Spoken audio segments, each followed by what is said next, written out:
So the idea at the root of Western education is that which controls Africa, Asia, Latin America, North America, the entire world. So when black, brown, Asian, and Arab students come to get Western education, they also get baptized into that idea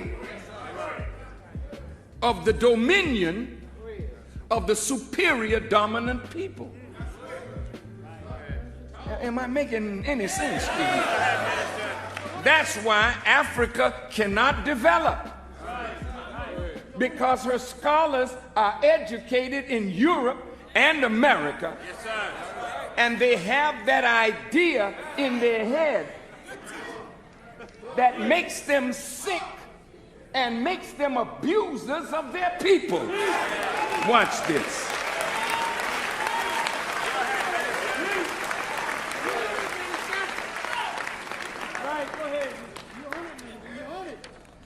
Yes, I'm trying to be on it.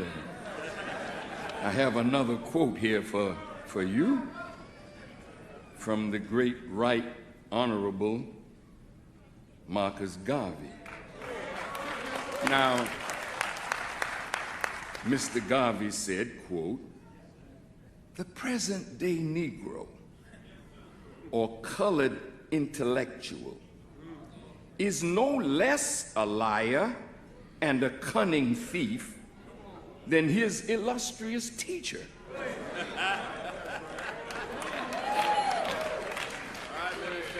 His Occidental, meaning Western, collegiate training only fits him to be a rogue and a vagabond and a seeker after the easiest and best by following the line of least resistance. He's lazy, dull, and uncreative. His purpose is to deceive the less fortunate of his race, and by his wiles rides easily into position and wealth at their expense, and thereafter agitate for and seek equality with the creative and industrious whites. To every rule, however, there is the exception, and in this case, it must be applied. So there are blacks with education that really want to help their people. But many, if not most, don't really care. And if they do care, they don't have a solution. I care, but I don't know what to do.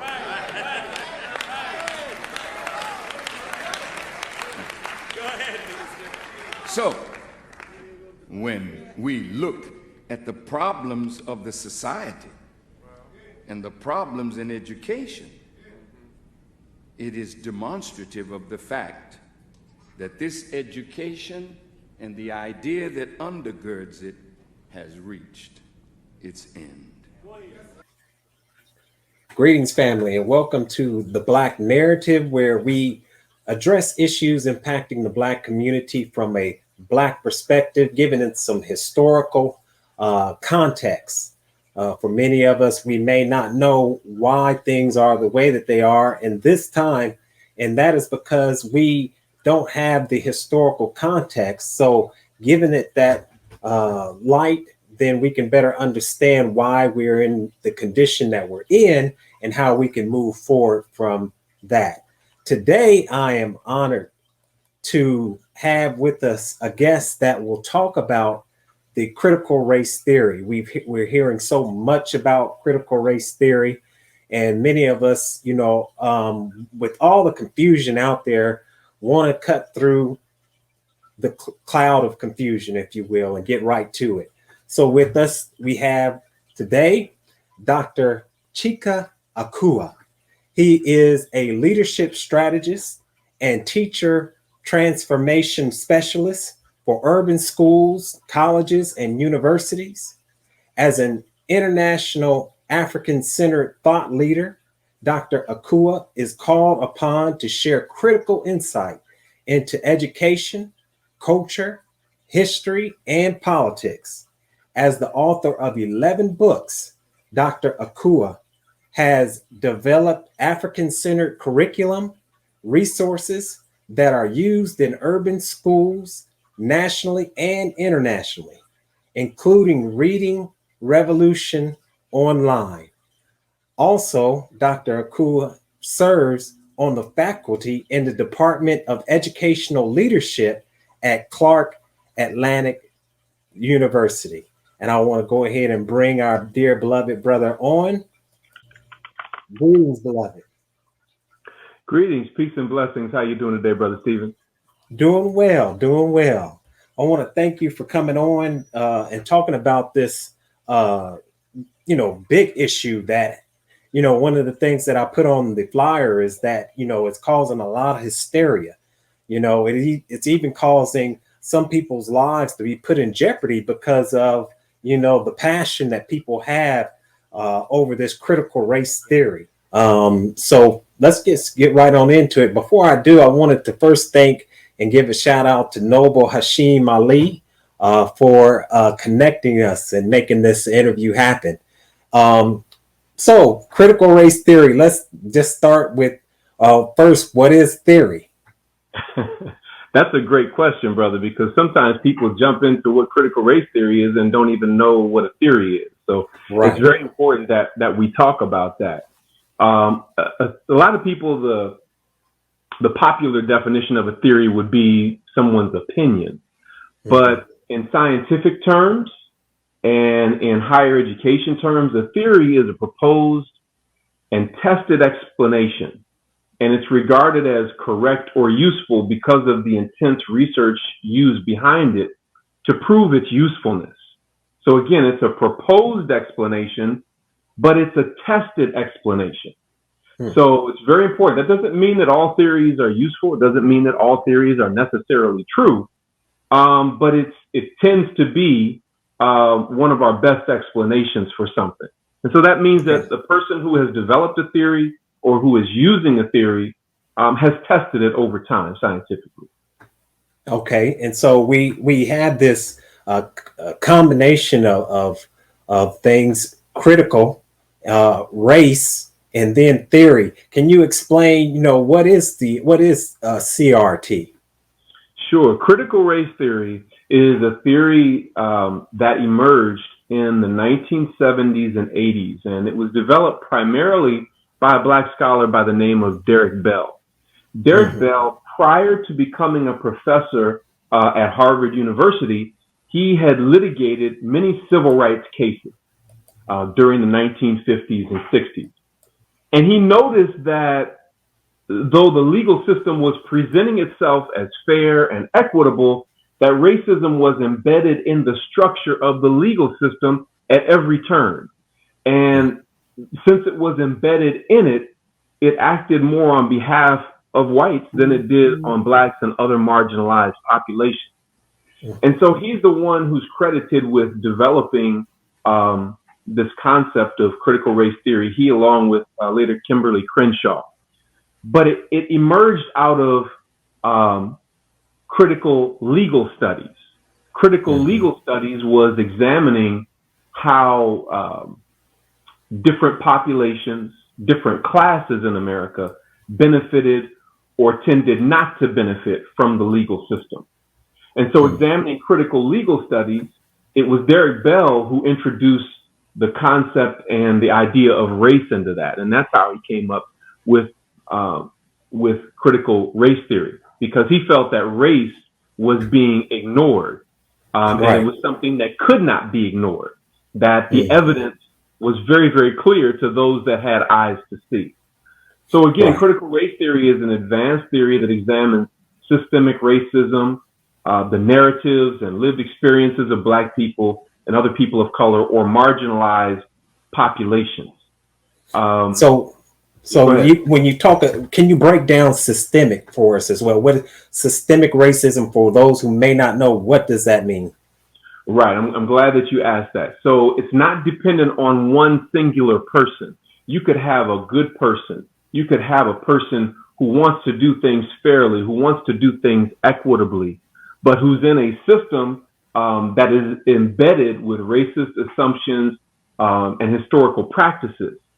And oftentimes, many times, that person will not be able to operate on behalf of those that he or she would like to serve the most because of those systemic barriers.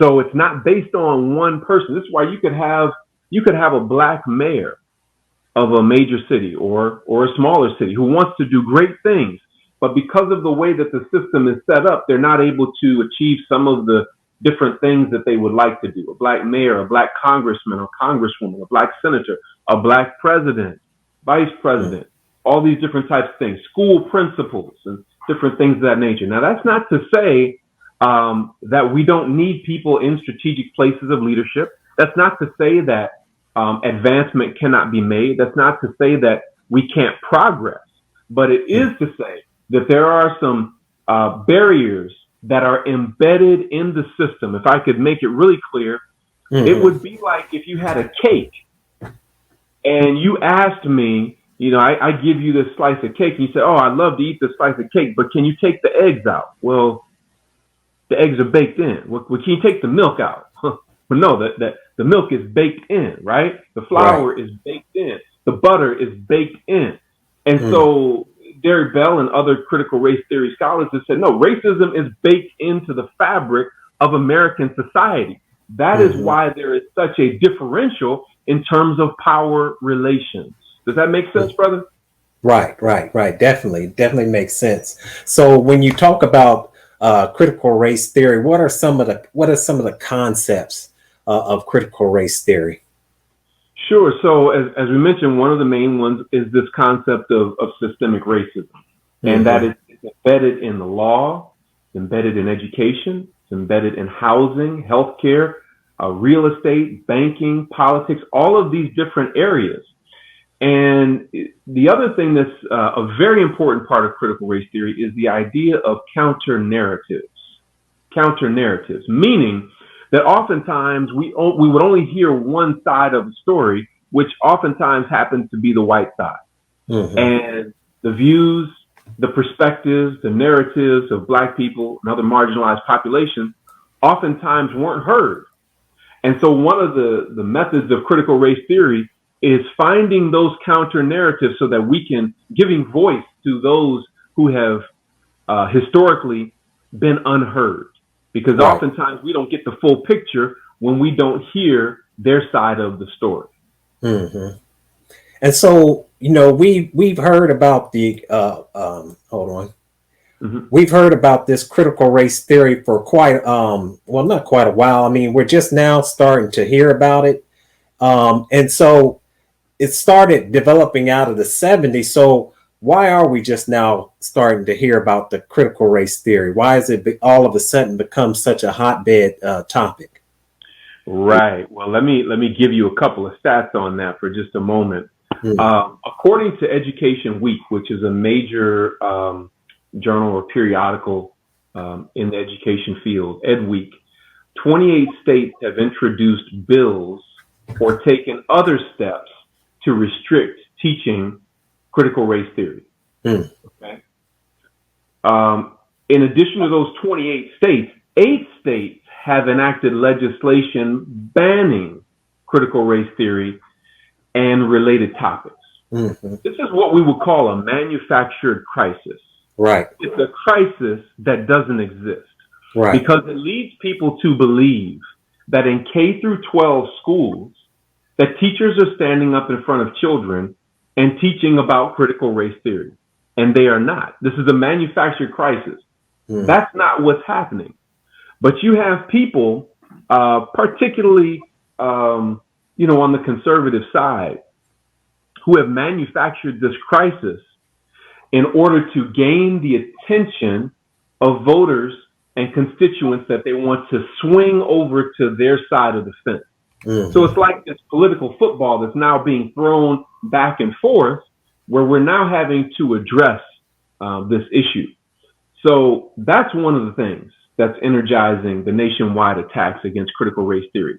On a deeper level, I believe it's white numerical inadequacy that is energizing critical race theory, or the attacks against critical race theory. And this numerical inadequacy is very serious. For example, according to the National Center for Education Statistics, in 2015, for the first time in American history, children of color are now the majority of public school students. I want you to think about that for a moment. African American, Hispanic and or Latino, Asian, Pacific Islander, Native Americans. For the first time in American history, children of color are the majority of public school students. Well, you don't have to be a mathematician or a demographer or have a Ph.D. in light and particle physics to understand that if the majority of public school students now are children of color, what that means for who the majority of the population will be very shortly in America as they emerge and become adults. Right. So this browning of America, as they used to say. Browning of America. So, for example, if we were to go back to, say, 2001, there was a conservative politician who had a lot to say about that as well. And it's very, very interesting. And he talked about this white numerical inadequacy. But even before him, we go back to the 1970s, Dr. Frances Cress Welsing taught us about this. Oh, yes. With her color confrontation theory, right? Right. In which she says she defined racism as an issue that dealt with all of the different areas of people activity, including that it was embedded in economics, education, entertainment, labor, law, politics, sex, and war. And I would add another one to that. I would say healthcare. Also, if you're familiar with Harriet Washington's book, Medical Apartheid. If you got it right here in the back. Yeah. So if you're familiar with the book Bad Blood, it talks about all those kind of things. So it's very clear. And if we see the disparities of what has happened with Black people in the wake of the current pandemic and the devastating effects that that's had on us. So I would add healthcare to that as well. Absolutely. And not to cut you off, but you know, you make up a good point, because one of the things I do some programs, and I always call it the canary in the coal mine, is that you have, you know, not only where we're hearing about infant mortality death, but now we're hearing about maternal mortality death, where Black women are dying in childbirth.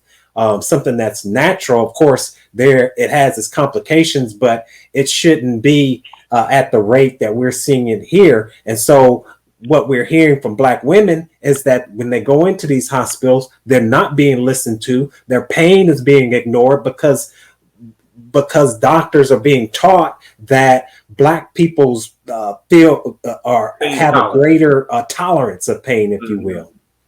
Right. So on the one hand, there's this white numerical inadequacy, and on the other hand, we know that back even in the 90s, we as Black men were called an endangered species, right? Because of the wholesale slaughtering of Black men. But I want to go back for just a moment to something. There was a conservative talk show host and pundit and politician named Pat Buchanan who wrote a book called The Death of the West. Yes. What he said in it was very telling, and it was actually Dr. Asa Hilliard who brought this to our attention in one of his lectures.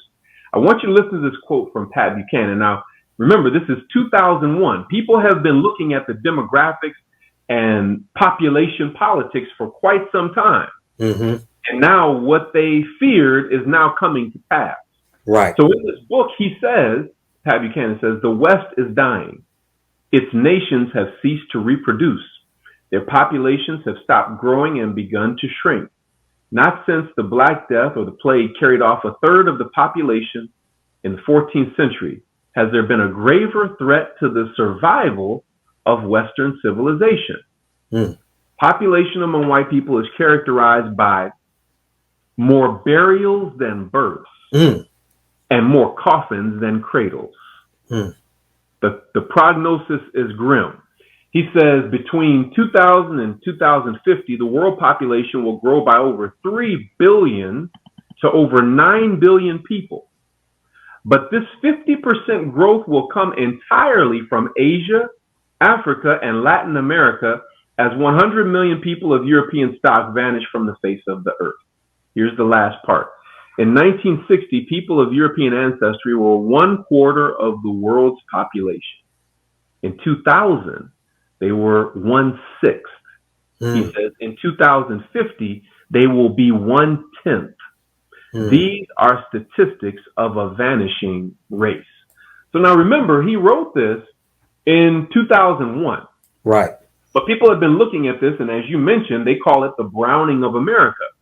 So when we talk about the fact that for the first time in American history, children of color are the majority population in public schools, that number will not be decreasing. It will only be increasing. Right. Even if there are continued attempts to build a wall at the border and all those sorts of things, that number will only be increasing. And if we follow the research of the demographics, the number of whites will only be decreasing. Yes. And so it had the idea of critical race theory has the appearance to those who are ignorant and uninformed that it's treading upon their rights, that it's treading upon all that is good about America, that it's making white people feel bad about who they are, and all these sorts of things. And it's not any of those things, actually. Right. It's an attempt to examine phenomena that occurs in our country from a perspective that has oftentimes been ignored. Absolutely. And so some of the things, of course, that have been ignored that we are just now finding out, many of us, Black Wall Street, that had become a big story. Of course, you may have remembered the movie Hidden Figures. But there are other things in history, such as the Scalp Act of 1749, the Chinese Exclusion Act of 1840. Many of us still don't know the contributions of Black inventors. And of course, we know Columbus Day has been changed to Indigenous Day. So all of this, of course, we see the statues, Confederate statues, all of this, we're becoming now more aware of the true history of what is taking place. And like you said, white people who have built, I guess, their heritage off of these heroes are now having to face the fact that many of them were criminals, war criminals. Yeah, so I want you to imagine being so ashamed of your history that you make it illegal to teach it. In other words, you're trying to remove a portion of the nation's memory. Right. Which, by the way, is a big part of what's happened to us as a people. So, for example, if you as an individual lose your memory, they call that amnesia, they call that dementia, they call it Alzheimer's disease, depending on how it presents itself. Right. But if you lose your memory, that is a psychological impairment. And those three things that I mentioned, amnesia, dementia, and Alzheimer's disease, can all be found in the DSM-5, the Diagnostic and Statistical Manual that counselors, therapists, psychiatrists, and psychologists use to diagnose people. So if you lose your memory, you lose your mind. Right. You wouldn't know your name. You wouldn't know where you were from. You wouldn't know why you were on this broadcast. You wouldn't know who I am. Because if you lose your memory, you lose your mind. Well, if that's true for an individual, what does that mean for a people? Because history is group memory. Right. And if I lose my memory, I lose my mind. And so this is why we see people acting like they have lost their mind. Because our history, our group memory there have been attempts to erase it. And that's why this program is so important, because the wonderful work that you're doing, you're trying to re-stimulate our memory for us to remember who we are. Yes. Where we came from and what we're called to do in this day and hour. That brings us to another clip I want to show to you. I know, of course, that you know about the Kenneth and Clark, the doll test. This doll test that we see took place in America. I want to show you the doll test that they took throughout the world. This one particularly they took in Italy. And if you can watch this, and we'll comment on this, because I think this goes to you talking about us having amnesia, but also I want to talk to you about how just the systemic racism shapes us in very subtle ways to hate self. So if we can watch this, and then we'll get right into your comment on that. Which doll is the black doll?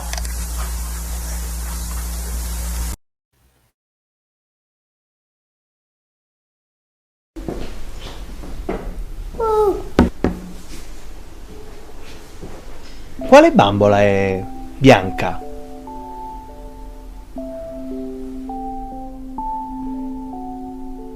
Quale bambola è nera?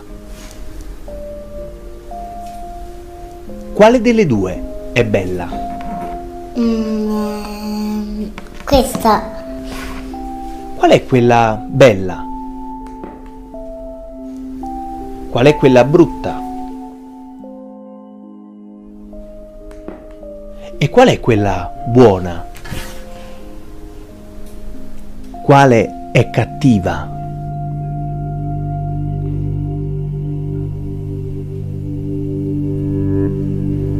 Qual è buona?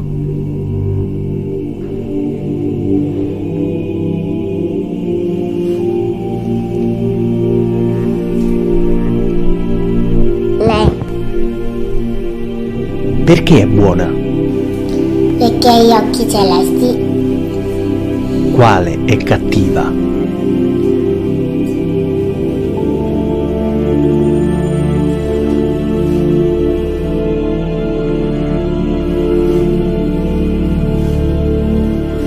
Perché è cattiva? Perché è tutto nero. E qual è la bambola che ti somiglia di più?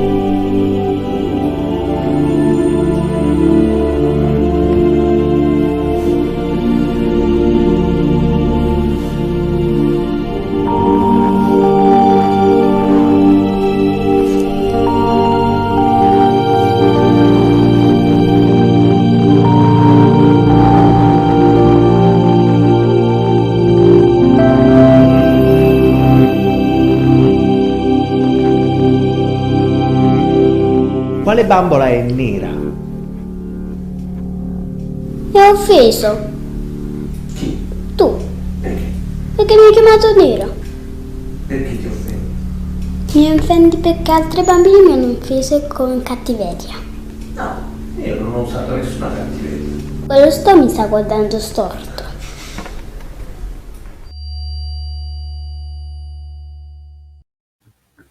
All right. So, very beautiful children, and it's painful to watch that, because we see how society subconsciously shapes our children to have a disdain for the melanin in their skin. Can you talk a little bit about that, and will tell us what your thoughts are on what you just saw. So the fact that this was a study that was conducted internationally is significant. Mm-hmm. Because of the limited nature of the schooling that we receive, we oftentimes lack an international or Pan-African perspective, right? And so what we fail to realize is that while we were enslaved here in America, our brothers and sisters on the continent of Africa were colonized, okay? In both cases, power was taken from us, okay? And so while there are systems of miseducation here in America, they instituted systems of miseducation in Africa as well. You also find that there are African people in Europe. I think you said that particular study was done in Italy. Yes. So whether you go to the UK, whether you go to Germany, whether you go to France, whether you go to Italy, we are everywhere. Right. There's no spot on the planet that we're really not, except for maybe the North Pole, South Pole, something like that. Right. But in all of the major continents, we are there. That's right. And our presence is very, very clear. But what many people are not aware of is that those many of those same systems and structures of miseducation exist in the different European countries as well. And so that is why you could have not only the systems of miseducation, but missocialization. That's why you could have a child that's 3, 4, 5 years old, that's only been in school for a year or hasn't been to school at all, and yet they still come to the same conclusion in terms of that doll test. And why they see themselves that way, because they've been exposed to media, whereas they may not have been as exposed to school as much. So this is a serious problem. And it's something that we have to solve. We can't wait for somebody else to solve this. As one of my good friends, go ahead. I was going to ask you, would that also play into the fact that, you know, when we talk about literacy rate in school among particularly young Black boys, that it's at a very low rate? Could that be because, you know, the curriculum, when we, you know, as the Honorable Minister Louis Farrakhan points out, that when you get your school book, one of the first things you look for is you in the school book. You look for your picture. So we don't see our picture in history as it's being taught. As a matter of fact, we hear that it's being erased more and more, that, or it's being rewritten into making us believe that the slaves came here to help build America, as opposed to the atrocities that our people went through. What are your thoughts on that? I mean, if we had more of our picture in the history, wouldn't you think that we would want to read more about ourselves? Well, one of the first things that people look for is the image of themselves. If I told you, hey, Brother Stephen, I took a picture and I want to show you these pictures of several people. If I handed you the stack of pictures as you're flipping through it, one of the first things you're going to look for is, hey, where am I in this picture? Or if you go on social media and somebody tags you and says that you were in this picture, and you click on it and you're like, wait a minute, I'm not in this picture, right? I think that's all happened to us at one time or another, and it turns out to be an advertisement or something like that. Right. You weren't in the picture, and so the picture becomes irrelevant to you. The same is true of school curricula, because oftentimes our children are flipping through the book and they don't see authentic images of themselves. That's right. I don't mean just peppering the curriculum with a few people of color. That's not what I'm talking about. That's not going to be enough. You know, since you mentioned the minister, I'm reminded something that the minister said that the messenger told him. And that is that if a man won't treat you right, what makes you think that he'll teach you right? Right. And so that's why I said this is a problem that only we can solve. That means that we have to develop our own books, our own curricula, our own schools. However, we do also recognize that our children deserve to go to the schools that they have access to. And our tax dollars go towards public schools. And therefore, it should be reflective of that which is in the image and interest of our children. And so this is why we advocate on both fronts. We advocate for independent Black institutions, but we also advocate that the curriculum in public schools be reflective of our children as well. So since we're talking about a curriculum designed for our children, let's get a little bit into the reading revolution. Let me go ahead and put that up, and if you can talk a little bit about that and let people know what that is all about. Here we go. Yes. Now, am I able to share something regarding Read Revolution? Yes. If you want to share something, I believe I can give your computer access. Is that what you want to do? Just let me know. That would be fantastic, and you'd have to let me know the time, because I would love to play one of the brief selections. It's about 3 minutes, and kind of walk people through so that they would have an idea of what Reading Revolution is all about. Would that be possible? Yes, sir. If you want me to play it on this end, I can do that as well. I can do it on this end. That'll be fine. Okay. And so as you're looking that up, I want to get into some of these so-called, conspiracy theories that we hear coming from the right, saying that CRT is Marxist, that it comes from Hegel or from Adorno, or that it's a Russian plot to, overthrow and influence America, So yeah, I would definitely like to get into that, because it's just they're just grasping at straws, just making up things because they know that that teaching true history. And let's get into also about how this is supposed to make white children feel bad. How about making them understand what took place, so that, relationships can be a whole lot better? Because I believe that a lot of white people, some of them just don't know, and because they don't know the history and what we've contributed. A lot don't know, and a lot want to do better, but they can't do better because they haven't been given the proper information. So I believe it does white children a disservice as well. How are you going to send a white child into a world that is predominantly people of color without properly informing them about the cultures of the different people of the world, and about properly informing them about what was done against them, right? So yeah, that's a big problem. When you talk about critical race theory being based in Marxism and things like that, there's an element of that. So for example, critical race theory came out of critical legal studies. Critical theory by itself is based on Marxist theory. Marxist theory that raises concerns in people's minds because, oh my gosh, he was a communist. Most people don't even know what communism is. Right. So this is not an argument for communism. This is not an argument for Marx, but it is to say, educate yourself. Marx had a serious class analysis.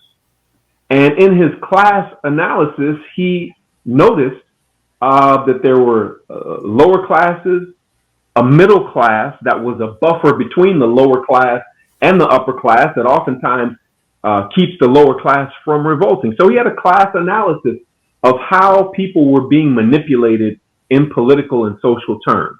Right. But people don't like you to talk about that. Right. And as Malesi Asante says, in America, race functions as class. So what happens is, in the argument, people throw up all these different things to get you to respond to that. And what that does is it takes our attention away from what really needs to be talked about. Right. So yeah, that's my opinion on that. But let me see if I can share my screen to show you what we have in the way of reading revolution. Can you see my screen right now? Yes, I can. Let me go ahead and put it up here. What does it say at the top? Can you see it? It's on the screen now. Well, it says books are worth their weight in gold. Okay, wonderful. So in our Reading Revolution platform, Reading Revolution is a collection of 90 reading selections. And when we wrote that book a number of years ago, we wanted to create a book that had 90 reading selections about African and African American heroes and sheroes. And then we added 10 multiple choice questions for each of the reading selections. So it was a way of giving our children what Dr. Edward Robinson would call a daily cultural multivitamin to help them learn about their history and culture. Well, over the last couple of years, my family and I have digitized that content, and we've added other activities to go with it. So as you can see, we have Boabab vocabulary. These are the vocabulary words that will be encountered in this reading selection. We call it Boabab vocabulary because, as you may know, the Boabab tree is referred to as the African tree of life because in the villages, people use the resources from the tree to meet a number of their needs. So we call this Boabab vocab because when you do the activities, it brings life to your critical thinking and comprehension skills. This particular reading selection is about Ahmed Baba and the University of Sankore. Now, we have a captioned video to go along with it. And I'd like to play it. It's only just under 3 minutes long, but I'll have to see if you can hear the volume. So let me see real quick. I'm going to play this. Okay. And as I mentioned, it's a captioned video. So let's try again. Okay. Ahmed Baba and the University of Sankore. Can you enlarge it for us? Certainly. Okay. I'm going to enlarge it and I'm going to put the captions on. Here we go. Okay. All right. There we go. Ahmed Baba and the University of Sankore. From the 1300s to the 1700s, Timbuktu was one of the greatest cities in all of Africa. Situated near the Niger River, this great center of learning was known throughout the land. It was also an important trading center for gold, salt, iron, and books. Timbuktu had quite a reputation for educational excellence and wealth, so much so that students and scholars came from all over Africa, Asia, and Europe to study at the famed University of Sankore. Being near the river gave people easy access to this thriving city of trade and education and attracted many people. Ahmed Baba was the president of the University of Sankore for 30 years. During this time, he upheld the African standard of excellence, running the university with great vision. Also during this time, he authored 42 books. This means he wrote more than one book per year, in addition to his duties as president. Additionally, Ahmed Baba had over 1,600 books that he owned in his personal library. This shows that he knew the power of books to transform the mind. To Africans who introduced the art of writing to the world, books were sacred and holy. Books were valued so much that people paid for books using only gold. The book a person desired to purchase would be placed on one side of a scale, and gold dust would be sprinkled on the other side of the scale until the scales were balanced. Books in Timbuktu and in the empires of Mali and Songhai were literally worth their weight in gold. Because of this, the book industry was just as lucrative as the gold, salt, and iron industries. People who studied at Timbuktu learned law, medicine, and healing, writing and literature, astronomy, the study of the stars, and agriculture, the study of farming, and much more. They took their knowledge and understanding of what they learned back to other parts of Africa, Asia, and Europe. Some even came to America. History also shows us that virtually every home in Timbuktu had an extensive library of books and manuscripts.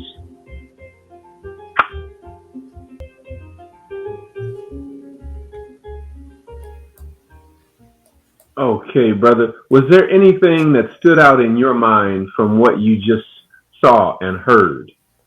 Quite a lot. Of course, that he was a prolific writer, and that he had, much like yourself, a vast library.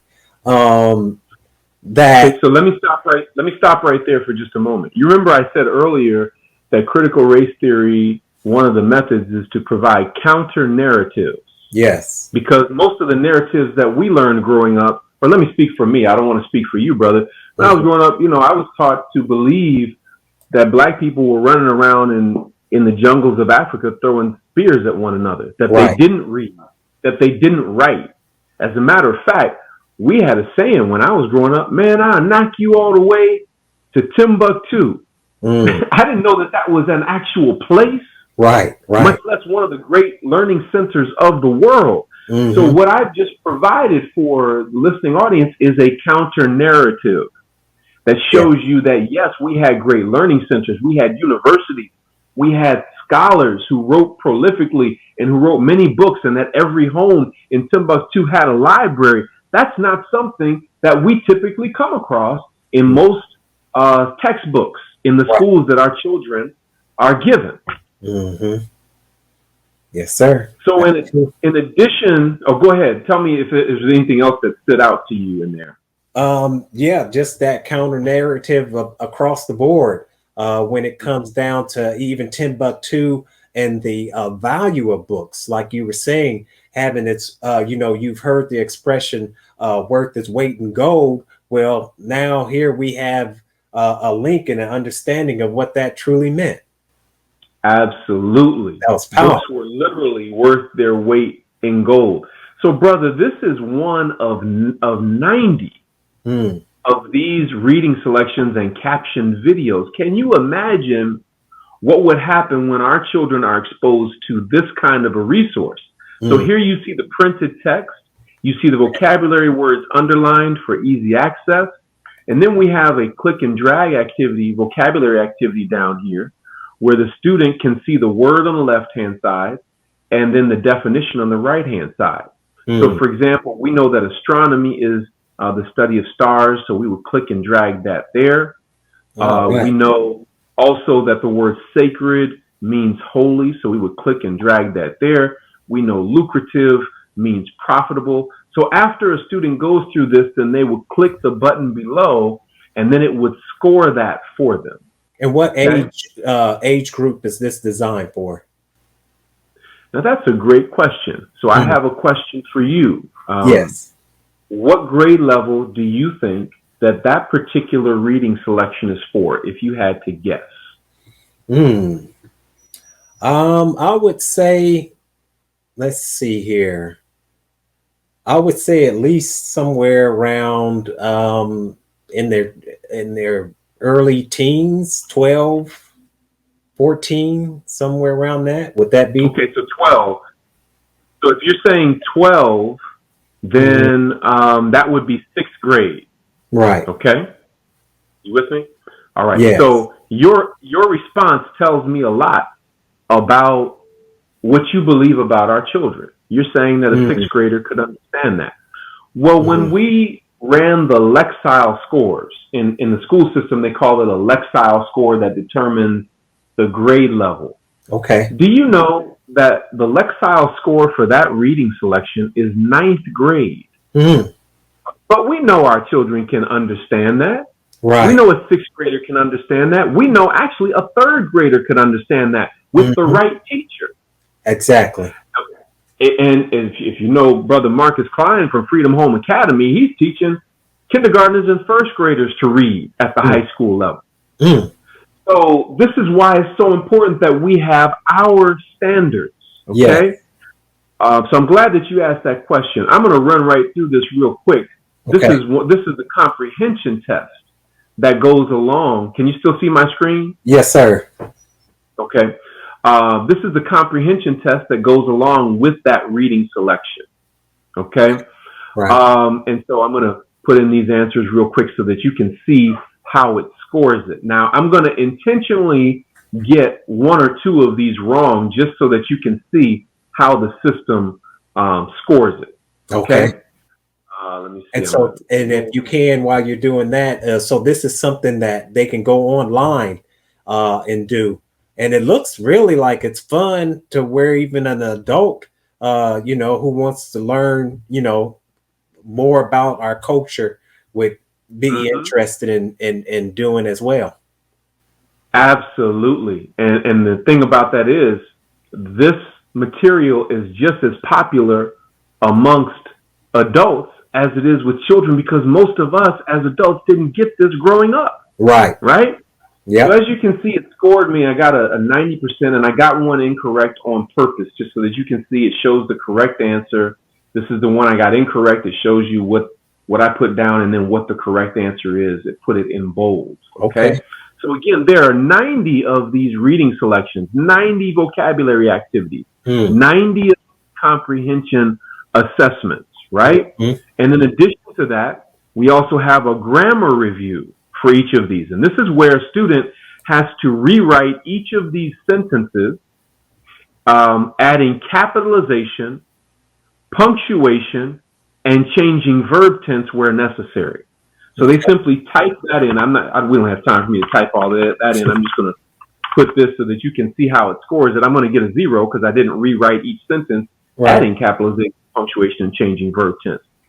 But this is the platform that we have developed in response to the needs of our children. Right. Because I got tired of complaining that the school curriculum was not meeting the needs of our children. And Spirit spoke to me and said, well, who's going to fix that? If not you, then who? And if not now, then when? Yes. So if we have a reading revolution, we're also going to have a writing revolution. So each of the 90 reading selections and caption videos also comes with a writing prompt. This one says, Ahmed Baba wrote 42 books. If you were going to write a book, what would it be about? Would it be fiction or nonfiction? Who would the book be for? What age range or audience? Describe and explain. So this gives the student an opportunity to think about the different writing prompts and to write a selection, and the teacher can grade that as needed. So as you can see, as I flip through this, you got all of this content about our great African and African American heroes and sheroes, most of which are left out of the school curriculum. Right. So students love this, but also teachers love this because it is an activity that allows the teacher to go on the journey with the student to learn this incredible content. See, that's excellent right there. And so I just wanted to, as we're wrapping it up, you know, can you give us the importance, and I know you did, but can you really help us to understand how important history is? I mean, you know, why is history even taught? How does it shape our understanding of the world in which we live?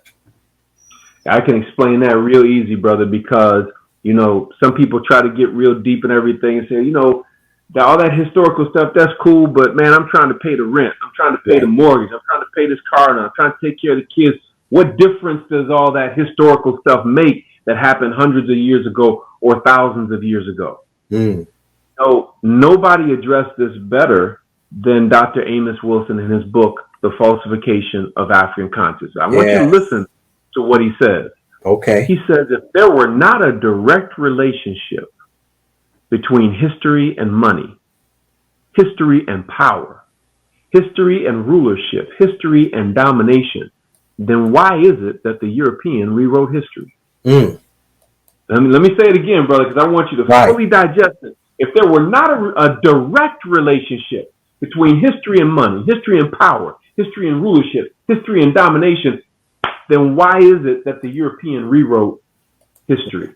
And remember, we said history is group memory. If you lose your memory, you lose your mind. You lose a sense of the possibilities. You see our defeats, but you don't know our victories.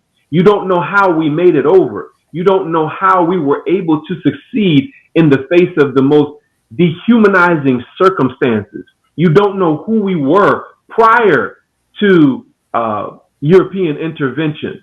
Right. And colonization and enslavement and so forth. If you don't know those things, you were ill-equipped to lead and guide us today. Absolutely. And that's just one of the few reasons why history is so important.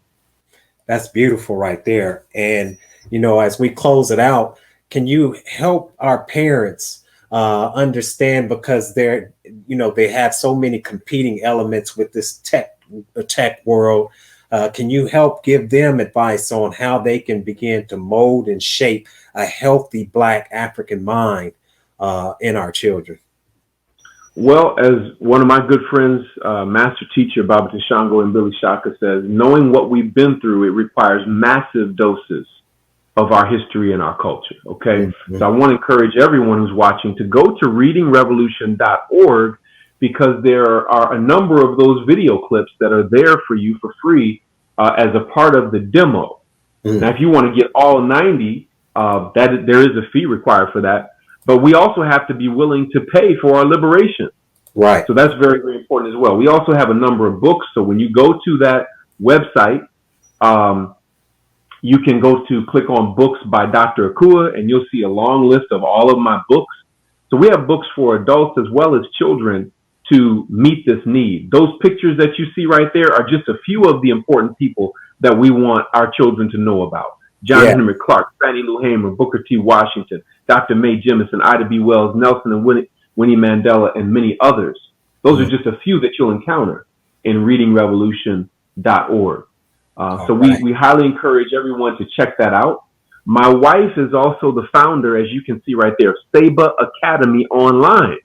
So if you're listening to me right now and you say, man, Dr. Akua, my child needs this. Well, wonderful. You can walk them, you can purchase an individual license at Reading Revolution online. But if you want a teacher to walk your child through it, whether your child is homeschooled or whether your child needs tutoring, through Saba Academy Online, we will put a qualified Black teacher with your child who can walk them through these different exercises. And we will systematically increase your child's reading comprehension, vocabulary development, writing skills, speaking skills, and also cultural competence. All of that with a qualified teacher. So we're here to meet needs and solve problems, not just talk about what's wrong, but build something that's right. Absolutely. Absolutely. Thank you, Dr. Akua. I really appreciate you coming on to the program, helping us understand this CRT madness that's going on. And what it really comes down to is, as the Honorable Minister Louis Farrakhan put, that we need a new educational paradigm, because their system, their system, if you will, is imploding. It's collapsing in on itself, and even their own children are not being educated appropriately. So I want to thank you really for, this putting that program together where our children can go on there. And parents can, navigate their children to that instead of, some of the mindless cartoons that they have on the television. So thank you. Thank you, Doctor. Well, thank you for having me on, brother. And we know there are many weapons of mass distraction out there, many weapons of mass deception. But as I said, we're in the business of producing things that can help our people so that they will be properly informed and properly educated. I want to thank you for the wonderful work that you're doing and for inviting me to be a part of this wonderful program. Yes, sir. Thank you, brother. And may God continue to bless you and your family. Absolutely. Yours as well. And we had a powerful conversation with Ph.D. Dr. Chike Akua. And once again, he is a leadership strategist and teacher, transformation specialist for urban schools and colleges and universities. Very powerful conversation. Check out his website. And I'll go ahead and put those websites up later. And may God continue to bless all of you out there with the light of truth and understanding. God bless. Greetings to you, sisters and brothers. This is Steve Muhammad coming to you from Refuge Depot. As we all know, the weather is extreme. We need to prepare our homes to become a sanctuary and not a cemetery. Please go to refugedepot.com or click in the description below to find all your disaster preparedness items and survival techniques. That's refugedepot.com or click in the description below. If you have any questions, please call 937-985-0779 or email refugedepot@gmail.com. Are you tired of corporate-controlled media? Then it's time to subscribe to a new way of gaining access to independent and timely news coverage. Introducing the Final Call Digital Edition. The Final Call Digital Edition is on the cutting edge of print news delivery. The Final Call Digital Edition carries in-depth reporting and thought-provoking analysis of both national and international news. Get out of the old and get into the new. Subscribe to Final Call Digital Edition at digital.finalcall.com. New Final Call Radio, streaming messages and music from the Honorable Minister Louis Farrakhan worldwide, 24 hours a day, 7 days a week. Download the Final Call Radio app and take us everywhere. On your phone, on your computer, on your tablet, on Instagram, Facebook, and Twitter. You can also log on to finalcall.com and click the Listen Live button or finalcallradio.com. Final Call Radio. The official voice of the Honorable Minister Louis Farrakhan and the Nation of Islam.